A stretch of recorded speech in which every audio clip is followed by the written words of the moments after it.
নমস্কার বন্ধুরা, আজকে আমি খুবই সহজ পদ্ধতিতে তোমাদের হাতে একটু কলকা করে দেখাবো। আমরা সকলেই মেহেন্দি পরতে ভালোবাসি, কিন্তু বাঙালির মনে মেহেন্দির থেকেও আরও বেশি জায়গা জুড়ে আছে আলতা। তো আমি হাতে একটু আলতা পরে নিয়েছি, তার উপরেই আমি এখানে কলকাগুলো করে দেখাবো। তোমরা যারা এরকম কলকা করতে ভালোবাসো তারা একটা ফেব্রিক কালার নিয়ে নেবে, সাদা বা হলুদ যে কোনো কালার তোমরা নিতে পারো। আর একটা সরু তুলি নিয়ে নেবে, তুলিটার মুখের ওপরে অল্প করে রং নেবে, নিয়ে কাজগুলো করতে শুরু করবে। কারণ এই কাজগুলো খুবই সূক্ষ্ম হয়, বেশি রং নিলে একেবারেই মোটা হয়ে যাবে।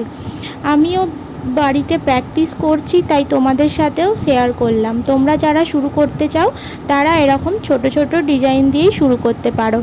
কয়েকটা বেসিক কলকা স্ট্রোক আছে যেগুলো প্র্যাকটিস করলে তোমরা নিজেদের মনের মতো কলকা নিজেদের হাতে বানাতে পারবে।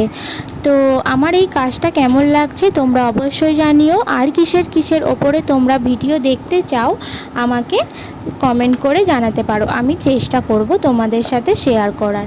আমার চ্যানেলে আরও দুটি কলকার ভিডিও পোস্ট করা আছে, তোমরা চাইলে সেগুলোও দেখে আসতে পারো।